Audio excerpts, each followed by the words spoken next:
Doctor BR Ambedkar Konaseema జిల్లా deputy CM power star Pawan Kalyan పుట్టినరోజు సందర్భంగా రామచంద్రపురం పట్టణంలో గల జనసేన కార్యాలయంలో ఆ పార్టీ నాయకులు పోలిసిటీ చంద్రశేఖర్ ఆధ్వర్యంలో నిర్వహించిన మెగా రక్తదానం శిబిరాన్ని మంత్రివర్యులు వాసంశెట్టి సుభాష్ ప్రారంభించారు.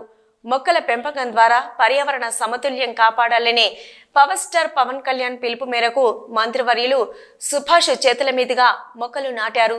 అనంతరం పవన్ కళ్యాణ్ పుట్టినరోజు కేక్ కట్ చేసి శుభాకాంక్షలు తెలిపారు. పవన్ కళ్యాణ్ పుట్టినరోజు సందర్భంగా కొందరు ఔత్సాహికులు రక్తదానంతో పాటు మరణానంతరం కళ్లదానం, అవయవ దానం చేయుటకు అంగీకార పత్రాలు రాశారు. తుఫాను ప్రభావంతో ఎడతెరిపి లేకుండా కురుస్తున్న భారీ వర్షాల దృష్ట్యా సేవా కార్యక్రమాలు మినహా ఎటువంటి హంగు ఆర్భటాలు లేకుండా పుట్టినరోజు కార్యక్రమాలు చేయాలని పవన్ కళ్యాణ్ విజ్ఞప్తి చేశారని పోలిసిటీ చంద్రశేఖర్ అన్నారు. ఆ విజ్ఞప్తి మేరకు నియోజకవర్గ వ్యాప్తంగా రక్తదానం శిబిరాలు, మొక్కలు నాటే కార్యక్రమం మాత్రమే ఏర్పాటు చేశామని తెలిపారు.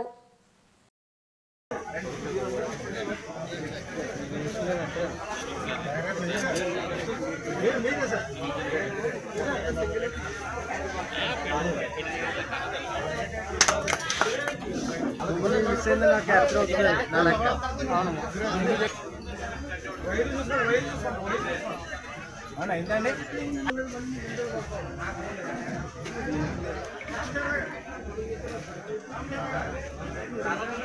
జనసేన ఇన్ఛార్జ్ పోలిసిటీ చంద్రశేఖర్ గారి ఆధ్వర్యంలో రక్తదాన శిబిరం ఏర్పాటు చేయడం జరిగింది. దానికి యువత అంతా ఉత్సాహంగా ముందుకొచ్చి రక్తదానం ఇవ్వడం జరుగుతూ ఉంది. ఈ రోజున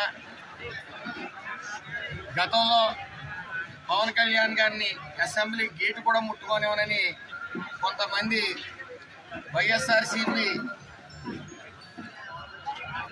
నాయకులు పదే పదే చెప్తూ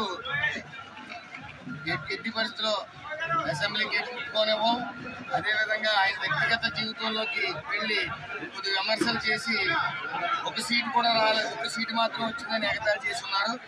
ఈరోజు పవన్ కళ్యాణ్ గారి దెబ్బకి అలాగే ఈ ఎన్డీఏ కూటమి ప్రభావానికి 11 సీట్లకు పరిమితం అయ్యారు. పవన్ కళ్యాణ్ గారు ముఖ్యంగా ఒక సందర్భంలో మాట్లాడుతూ వైఎస్ఆర్సీపీ కోట్ల బద్దలు కొడతామని చెప్పారు. అలాగే బద్దలు కొట్టి పాతాళంలో అలా బద్దలు కొట్టి చూపారు. అలాగే అతల పాతాళంలోకి తొక్కుతానన్నారు. అలాగే వైసీపీ అతల పాతాళంలో కూడా పోయింది.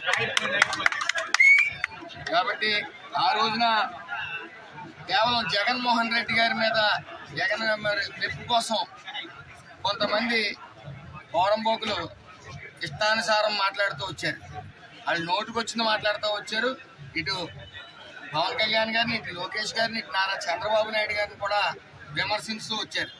మరి వన్స్ ఆ బూతులు తిట్టిన వాళ్ళందరికీ కూడా చేరదీసి మంత్రుల పదవులు ఇవ్వటం, ఇవాళ రాష్ట్రలీలలు చేసిన చాలా మంది వైసీపీ నాయకులకి రాష్ట్రంలో కీలకమైన పదవులు ఇవ్వటం మనం చూసాం. మరి వాళ్ళందరూ కూడా గడప దాటి వచ్చిన వైనం లేదు. అవినీతి చేసిన ప్రతి ఒక్కరికి గుండెల్లో రైలు పరిగెడతా ఉన్న వైసీపీ నేతలందరికీ రైలు పరిగెట్టిస్తున్న నారా చంద్రబాబు నాయుడు గారు, అలాగే పవన్ కళ్యాణ్ గారు, లోకేష్ గారు, వీరెవరూ కూడా ఆ నాయకులు పట్టించుకోవట్లే. విజిలెన్స్లోని అలాగే ఏసీబీలోని కూడా వాళ్ళు క్లియర్గా సాక్ష్యాధారాలతో సైతం దొరుకుతూ ఉన్నారు. అలాగే పవన్ కళ్యాణ్ గారు పుట్టినరోజు సందర్భంగా ఈరోజు ఎక్కడా కూడా ఏ హంగు ఆర్భాటాలకి వెళ్ళొద్దు, పేదల మధ్య ఇలా రక్తదాన శిబిరాలు పెట్టి అదేవిధంగా సేవా కార్యక్రమాలు పెట్టి సైక్లోన్ ఎఫెక్ట్ అయిన ఏరియాలన్నింటిలో కూడా భోజనాలు అందజేయమని ఆయన స్వయంగా చెప్పారు. కాబట్టి ఈరోజు మరిన్ని కార్యక్రమాలు ఉన్నప్పటికీ పోలిసిటీ చంద్రశేఖర్ గారు అందరికీ ఆదేశం నేను పోలిసిటీ చంద్రశేఖర్ గారు పవన్ అభిమానులందరికీ కూడా ఎక్కడా కూడా సైలెన్సర్ లిప్పు కానీ జెండాలు కొట్టుకుని రోడ్ల మీద తిరగడం కానీ చేయొద్దు. దయచేసి ఆయన ఆదేశాల మేరకు ఆయన్ని పుట్టినరోజు రోజున మనం చేసే సేవా కార్యక్రమాల ద్వారా ఆయన సంతోషించేలా చేద్దాం. అలాగే పవన్ కళ్యాణ్ గారు మరిన్ని పుట్టినరోజులు జరుపుకోవాలని మనస్ఫూర్తిగా కోరుకుంటా ఉన్నారు. ముఖ్యమంత్రి మన పవన్ కళ్యాణ్ గారి బర్త్డే సందర్భంగా ఇక్కడికి వచ్చేసిన పాత్రికేయులకు, జనసేన, టీడీపీ, బీజేపీ నాయకులకు, కార్యకర్తలకు అందరికీ కూడా నమస్కారాలు తెలియజేస్తున్నాం. ముఖ్యంగా ఈ రోజైతే గత 10 రోజుల క్రితమే ఒక షెడ్యూల్ తయారైంది. మన మంత్రి గారు, మా సుభాష్ గారు నియోజకవర్గంలో ప్రతి కేక్ కటింగ్ కూడా రావాలని నిర్ణయించుకున్నారు. ఆయన మేము కలిసి చేయాలని చెప్పి 10 రోజుల క్రితం ప్రోగ్రాం చేసుకోవడం జరిగింది.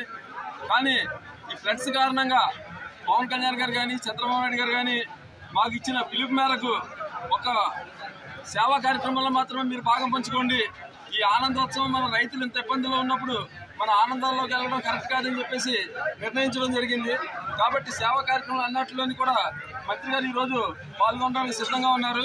మిగిలిన కార్యక్రమాలు కేక్ కటింగ్లు గట్టా ఏమైనా ఉంటే కార్యకర్తలను బాధ పెట్టకూడదన్న ఆలోచనతో, అదేవిధంగా ఎన్ని కష్టాల్లో ఉన్నా సరే పవన్ కళ్యాణ్ గారి పుట్టినరోజుని ఆ వేడుకగా జరుపుకునే ఆనవాయితీని తప్పించే ఉద్దేశం లేక నేను అన్ని చోట్లకి వెళ్ళి కేకులు కట్ చేయడం జరుగుతుంది.